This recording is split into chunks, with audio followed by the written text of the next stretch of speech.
BNP chairperson Khaleda Zia ও দলটির ভারপ্রাপ্ত chairman Tarique রহমানের নামে জালিয়াতি মিথ্যা অভিযোগ সৃষ্টি করে মামলা করার অভিযোগে দুদকের সাবেক ৩ চেয়ারম্যান এবং ১ সচিবের বিরুদ্ধে মামলা করা হয়েছে।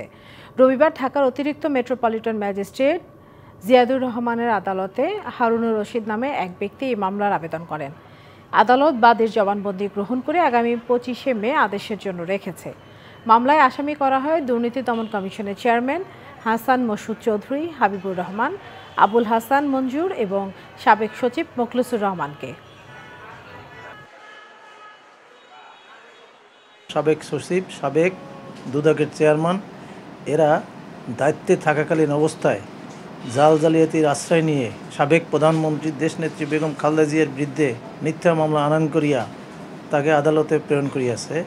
হাসিনার নির্দেশিত হইয়া সকল তদন্ত ওনারা এক পেশে করেছে এবং এইগুলি রাষ্ট্রদ্রোহীর কাজ তারা করেছে।